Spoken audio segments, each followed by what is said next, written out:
Well, well. Wilson Isidore, oh dear me, so close, so close to an absolutely unbelievable win at Anfield tonight. I'm absolutely over the moon and so proud of every one of them players tonight. What a performance. It's took a massively deflected goal that was gone nowhere near the goal till it hit Nordy to rescue a point for Liverpool, and we still should have won it there in the 94th minute. Wilson Isidore threw on goal after a fantastic ball from Robin Roefs. Rounded the keeper, but I must say a fantastic work from Keys to track back and stop the ball on the line. But honest to God, what a performance. I'm absolutely lost for words. I've seen enough now from this team to not worry anymore. I think we're going to be fine. And I think I'll now get carried away. Let's do it. Let's get carried away. We almost played like a 4-4-2 type of formation. It was like with Hume kind of pushing it midfield. The Fear was pushing forward. We pressed Liverpool high, and I was expecting Liverpool to come out the blocks flying after the one on Sunday. That wasn't the case. Slow build up from them. We were in the faces. Midfield, Xhaka and Sadiki were all over the place. Sadiki covering the ground again. The back four, Alderete, Ballard, Reinildo, again solid, stood firm, and they just couldn't get gone. They couldn't get gone, and that was down to us. And we were unlucky not to get in the lead. Trey Humes had a cracking shot where Alisson's lucky to save it. He tries to punch it. He punches onto the bar. Another couple of half chances. And Liverpool really created an out in that first half, to be fair.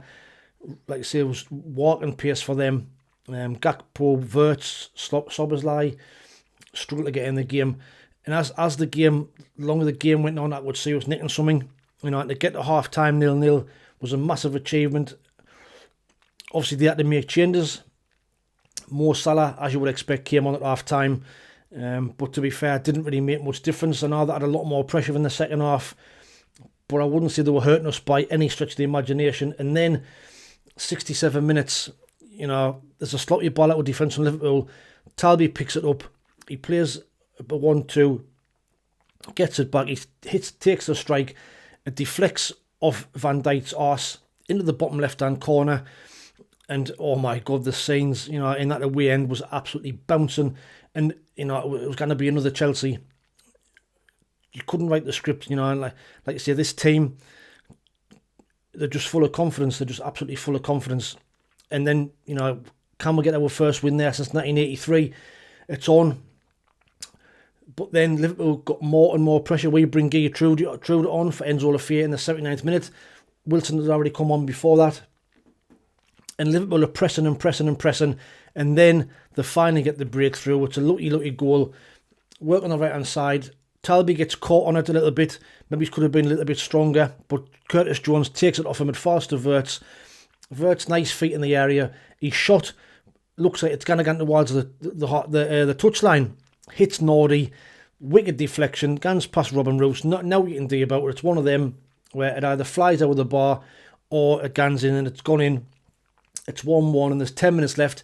And you're thinking, right, we'll do well now to hang on and get anything out of this game now, because you think Liverpool are going to pile the pressure on and then go and win the game. But that wasn't to be the case. Yes, they had pressure, and we were backs to the wall, defensive performance. And then 94th minute, oh my God, it's a Liverpool corner. Roofs claims it. He spots Isidore on his bike, kicks the ball out, fantastic ball, through ball to Wilson. Wilson is through on goal. He runs it round Alisson, just got to tap it in, but Kiesa's tracked him back and clears the ball.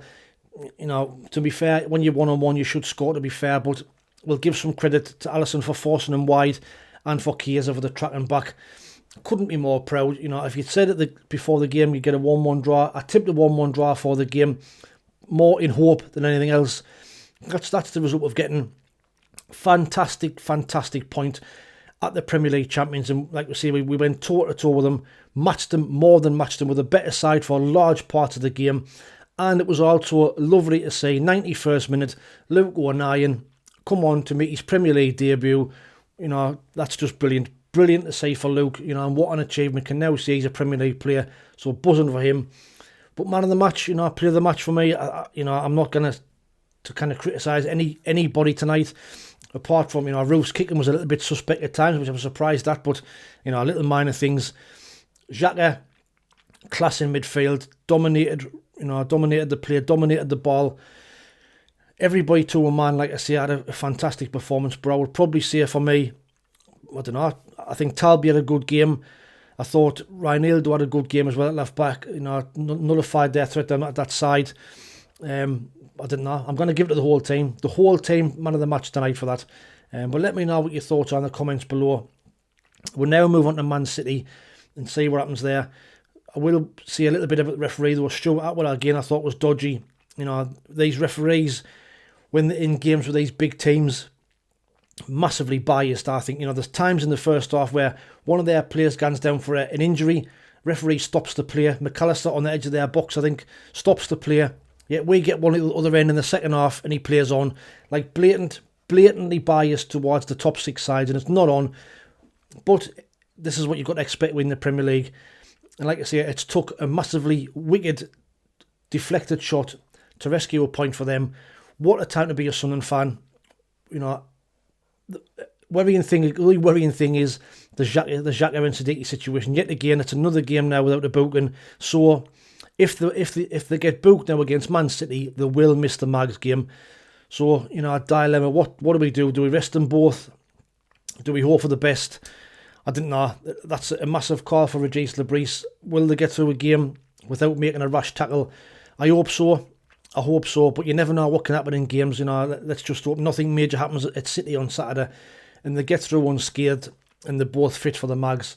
But let me know what your thoughts are in the comments below. I'm absolutely buzzing. I'm carried away. We're going to be fine. I'm hoping we get in the top 10 now. After watching that, I don't fear anybody in this league now.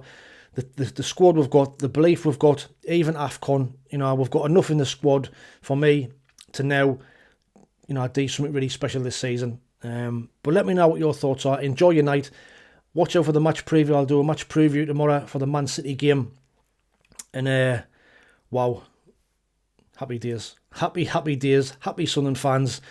Thanks for watching. Take it easy. Stay safe. And we'll speak very, very soon. How are the lads?